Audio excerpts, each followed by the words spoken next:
President Tinubu promises lasting solution to clashes between farmers and herders in Nigeria.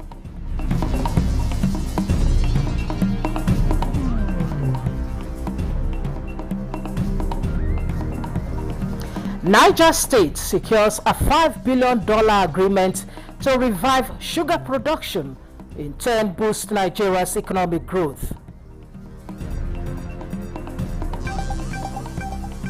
And medical experts advocate means to end unethical practices in organs donation and transplantation.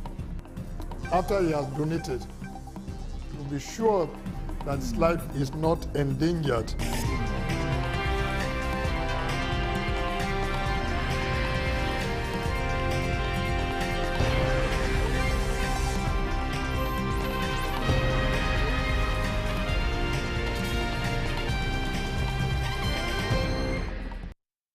Hello and welcome to the news desk at 6 on Nta News24, reaching you live from Abuja. I am Stella Inameti. President Bola Tinubu is assuring that Nigeria would derive a successful economy out of the current situation by adopting a civilized approach towards solving the farmer-herders clashes in the country. The president said this in Brazil as the government takes a step further in the development of the livestock sector in Nigeria. State House correspondent Musbao Dan Wahab reports. The Nigerian delegation on tour to learn the Brazilian experience in livestock production are back on the table with their findings. Okay, please. President Bola Tinubu certainly wants a sound footing for the takeoff of a newly established Ministry of Livestock Development. So, learning from the right hand is the watchword as the delegation visited 3 conglomerates here, including JBS, a Brazilian multinational company, largest meat processing enterprise in the world. Your Excellency, we are convinced that the life sector reform being implemented today has a lot to learn from the Brazilian experience, and the private sector here represented have shown strong commitment to partner along and replicate the successes in Nigeria. I think we've come to the right place, we've got the right partners. The issue now is how to proceed step by step. And we'll do our very best to ensure that what has been done in Brazil is replicated in Nigeria. And to support whatever venture we are driving. As a state, Niger State, we are providing ourselves a pilot state. Already we have identified about 1.2 million hectares ready for this production. What we are trying to do. The man who sees opportunities in the current challenge in Nigeria's livestock sector obviously has the plans thought out already. We are solving a problem that afflicted humanity in that part of Africa. Clash between farmers and migrating cow shoulders and all of that has caused some life and bloodshed. So when there is a modern civilized way to solve those problems and even bring a successful economy out of it. President Tinubu believes that in only a matter of time, the solution to the sector would also solve another challenge of food security. Food security is extremely important. As we talk right now, there is hunger. However, there is corn, soybean, as well as ease of transportation to manage the logistics and then availability of markets. The key aspect will be that for you to have a successful, livestock industry like he has described, they also need feed. And that feed has to be produced, and that is where the Federal Ministry of Agriculture and Food Security will come in. The foreign partners are expected to visit Nigeria soon for the immediate study tour. From Rio de Janeiro, Musbao, then Wahab, Nta News. Still from Rio, Niger State has signed a $5 billion ethanol takeoff agreement with a Brazilian company to develop sugarcane production potential of the state.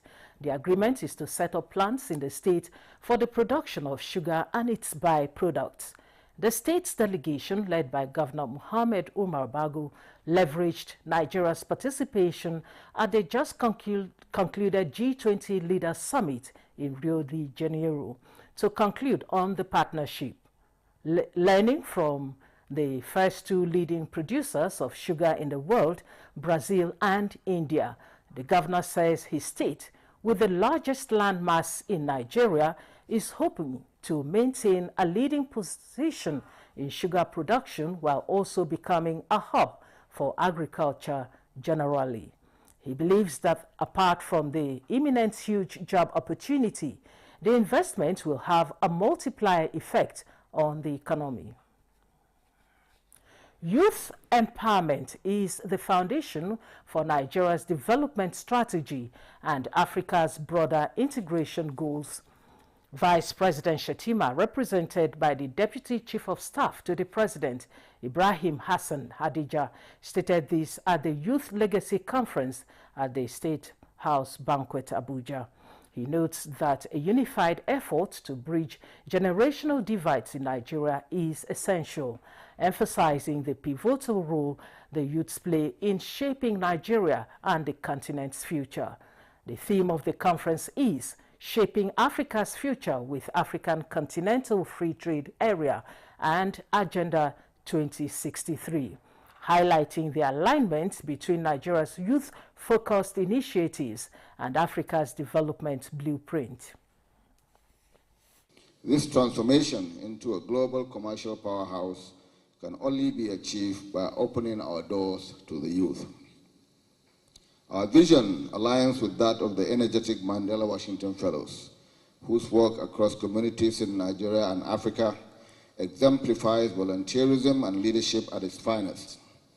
I commend you for your dedication to mentoring the next generation and championing causes that improve lives. Together, we are demonstrating that Africa's strength lies in our unity, in our diversity, and in the unyielding spirit of its people. Let us commit ourselves to meaningful deliberations, actionable outcomes, and lasting collaborations. The future of Africa is not a distant dream. The Mandela Washington Fellowship has not only transformed the life of over 6,000 alumni across the continent, but has also amplified the voice of the young leaders. The Vice President commended the Mandela Washington Fellows for their exemplary leadership and service, especially in education, healthcare, and social justice, which serve as an inspiration for generations to come. The 34 lawmakers who sponsored the 6-year single-term presidency constitutional amendment bill have resolved to reintroduce the bill despite its rejection on the floor of the House of Representatives. Spokesperson for the sponsors, Ugochinyere Ikeagwonu, stated this in a reaction to the rejection of the Constitution Alteration Bill. This is a temporary setback which does not affect the campaign for all-inclusive democratic process. We're going to review these decisions and then look at other options of continuing this advocacy and find possible ways of reintroducing it after following due legislative procedures and timelines. But all I can tell Nigerians is that be rest assured that we'll continue the advocacy and the legislative efforts to ensure that we'll convince our colleagues to see the reasons why we should have a 6-year single-term presidency and for power to rotate between North and South and for all elections to be held in one day. The bill was defeated with a voice vote and without a debate on the floor of the House on Thursday. The Nigerian Civil Aviation Authority, NCAA, says it will continue to ensure aircraft and passengers' safety with a non-compromise to stance on the aviation safety regulations and standards. Aliu Kabir reports. Within the aviation space, Passengers' comfort and safety are paramount, which in many instances air travelers decry on the number of issues including adequate response to the flight delays and cancellations and poor customer service. Nigerian Civil Aviation Authority says the agency remains committed towards enhancing safety standards for the betterment of airlines and passengers in order to enhance the industry's operations in line with the best practices. I've severally met with airlines, domestic airlines. We have buttressed this point a lot. At the terminals, sometimes when passengers become unruly, it's because of lack of communication. I also understand the fact that previous experiences with unruly passengers scares some of these airline staff, because those ones at the terminal are not responsible for the disruptions. However, the airline, as a matter of regulation, owes passengers adequate information and timely too. Where it doesn't happen, I would hold the airline responsible. The agency advised passengers to resolve issues within the airlines. If it doesn't work, then obtain and fill a complaint form from the NCAA Customer Protection Desk at the airports or download it from their website. The director said NCAA, under the leadership of Acting Director Captain Chris Najomo, is strategic for the transformation of the industry to a global standards in line with the agenda of the President's administration. But on the government side, the Honorable Minister as well as the MD of FAN are working towards improving the infrastructure on ground. 2025 is going to be much better for Nigerians. The authority therefore is urging all stakeholders, including passengers, to always visit the NCAA's website for updates towards improving safety. In Abuja, Aliyu Kabir, NTA News. We'll take a short break now. We'll be back with more news. Our food, our health, our tomato paste. Erisco tomato paste, the taste of Nta. Erisco tomato paste, Kiahi. Bijico tomato pesto, Tiwani. 100% natural tomato. Namune, alelelelelele, oh, alelele, oh, ale. Erisco tomato paste, the taste of Nta.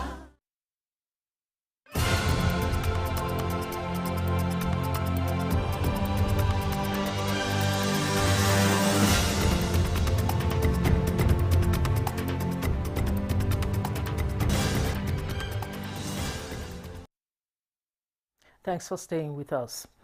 Minister of State Works, Mohammed Bello, has urged agencies under the Ministry of Works to engage in unlocking new sources of fund, which he says will reduce their dependency on federal government allocation. The Minister of State was speaking at a meeting with heads of the agencies on the heels of a formal handover of the supervision of the agencies to his office.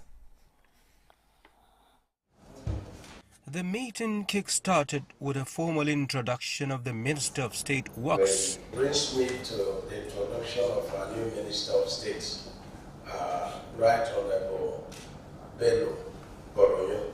Did I get it right?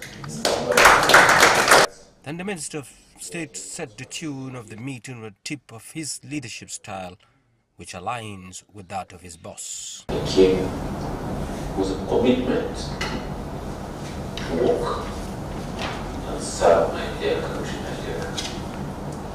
So I want to urge you to extend the same support and loyalty that you are giving to my Dada, so that together we can realize our dreams and aspirations for a better country, Nigeria. To the heads of the agencies, a new approach to wealth creation becomes pertinent. Those problems, and we cannot sit down and begin to lament that we don't have funding, we don't have this, we don't have that. We have to get out of the box and do something that will change the narratives. We're also looking at see how we can maximize the cost savings and efficiency gains within the work we do in the agency. The Honorable Minister for State, Barrister Bello Boronyo, we want to welcome you to our midst. We defeat both Nigerians and other nationals living in this country. The meeting ended with assurances for a better output that impacts positively on the lives of citizens. Abdullah Mohammed, Nta News. Motorists and travelers plying the Asaba-Benin Expressway are appealing to the federal government to expedite plans to fix the failed portions of the road. Ngozi Mukede reports that the condition is forcing the road users into violation of traffic rules in a bid to scale through. The Asaba-Benin Expressway is one of the federal government roads linking most of the southwestern states to the east. This road is always busy during the Yutai, but few weeks to Christmas, travelers and motorists are becoming apprehensive as the Ezenei axis in Asaba is now impassable. Commuters say there may be no way in and out of the east if something is not done urgently. The road, almost every week, trucks normally fall here or that junction of Ezenei is too bad and it's too wrong. We are pleading to this federal government to come to the rescue of Delta. This one don't scatter here. No road to go. Some don't stay almost 1 week for here. Come here, they can't look after this road. Now they can't do the road now. This period is we are heading towards the Xmas period, where people are traveling from different areas, coming in and going out. Look at the road is bad. But today the story is different as the deplorable conditions of the road is gaining attention. I beg I take government, I beg men I come help us. As short of us now they suffer for this road, no work. You go carry passenger, you go carry passenger fully start time before you come out for where you go drop passengers.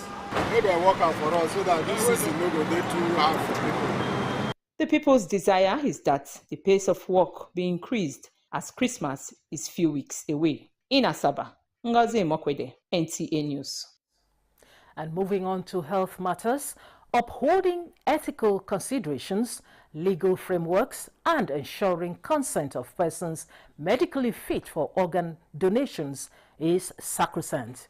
Guests on Good Morning Nigeria say it is the way to end unethical practices in organs donation and transplantation of other tissues. Lydia Sampson reports. Organs donation and transplantation of other tissues have been going on in Nigeria with successful reports, but there are also bitter tales.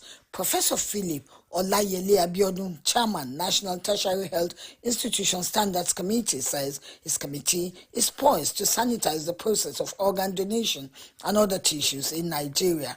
The introduction of guidelines and penalties, he believes, will escalate the fact that commercialization of organs or tissue is not allowed, and when done, it becomes a crime.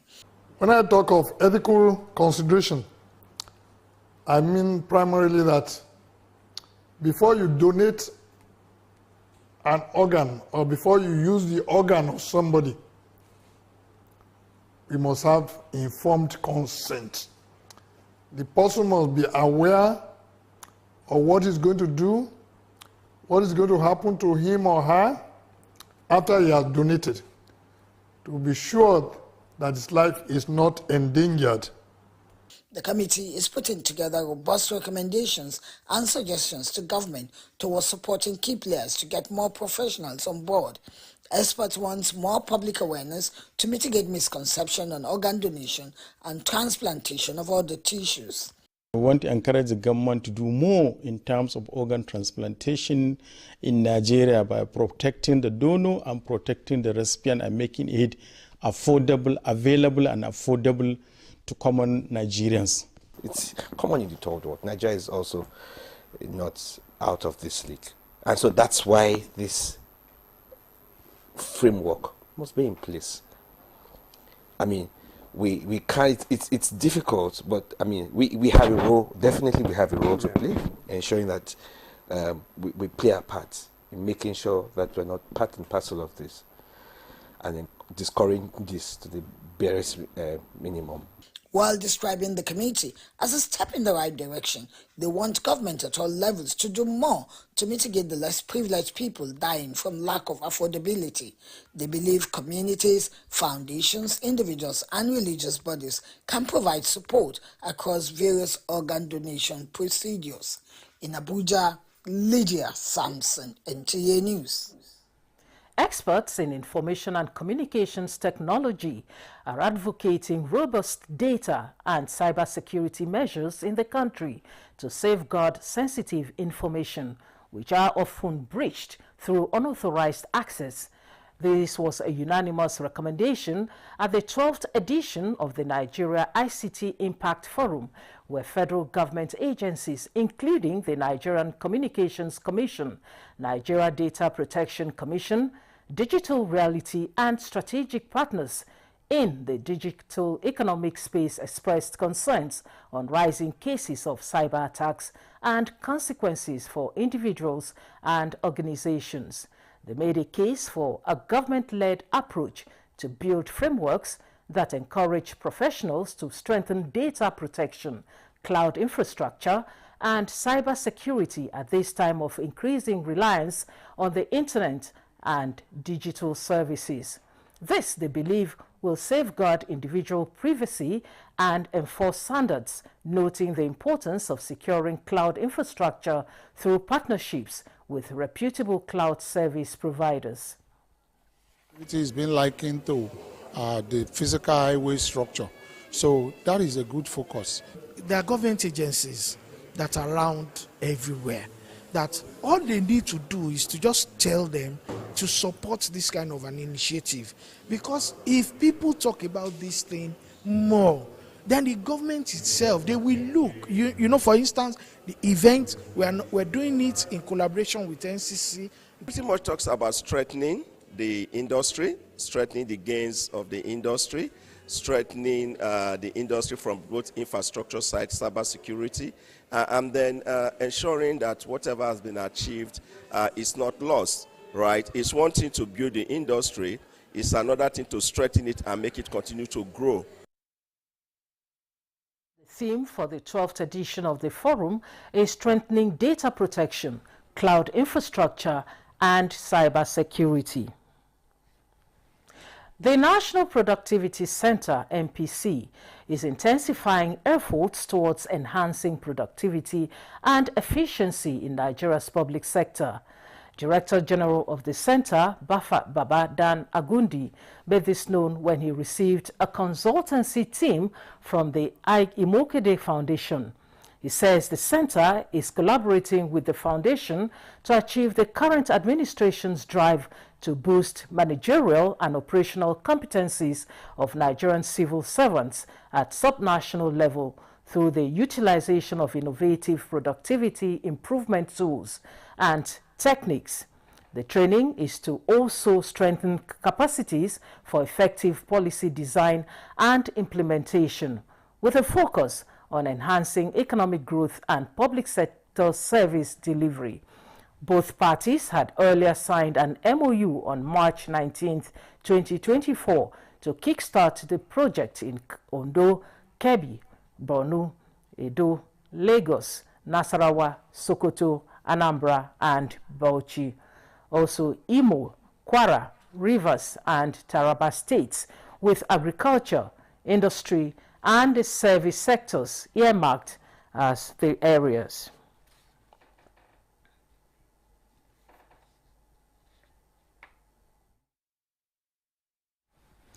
The new National Star newspaper has honored outstanding contributors for journalism with awards to celebrate excellence in the media industry. Among distinguished awardees was the Director General of the Nigerian Television Authority, Salihu Abdul Hamid Dembos, who received a prestigious award for his remarkable leadership. Patricia Isamiluba has details. The event brought together some of Nigeria's brightest minds in the media and beyond, who were awarded with 2 different categories of award totaling 35. Marking 5 years of impactful journalism, the Managing Director Obinna Nwachukwu highlighted the significance of this milestone and the influential personalities shaping the future of media in Nigeria. We have seen cases where 20 to 30 million voters are registered and less than 10% of that number are recorded during elections. The keynote address centered on strengthening democratic institutions and electoral systems in Nigeria, as the theme specifies. Through the entire spectrum of our history, the mass media, the journalism profession, and those of you who are practitioners have been the main vehicles of bringing this country thus far. It was a thought-provoking discourse that underscored the vital role of an independent media in safeguarding democracy and promoting transparency in governance, while the lecture emphasized on a well-informed electorate backed by robust institutions, which the speaker said is key to sustaining democratic process. As such, the evening honored exceptional individuals who have made significant contributions to the media industry, and among them is the Director General of the Nigerian Television Authority, Saliu Abdulhamid Dembos, represented by the General Manager International, Oganya Simon, reaffirming NTA's commitment to driving excellence in media practice. Our DG Comrade Saliu Abdulhamid Dembos has done a lot in the last few years. If you watch NTA, you know that we keep evolving. He's a game changer. Things are getting better every day, and we promise Nigerians that we continue to get better and we deliver the best service. Other award recipients echoed similar sentiments, applauding the organizers for creating a platform to celebrate achievements while challenging practitioners to uphold the highest standards of professionalism. Highlights and heartfelt moments of the dinner and award night also showcased Ambassador Phil Roberts and a national dance group to the thrill of the guests.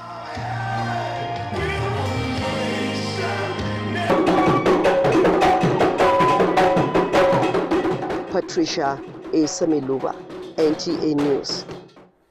And that report concludes the news desk at 6 on NTA News 24. Thanks for watching. I am Stella in Amity.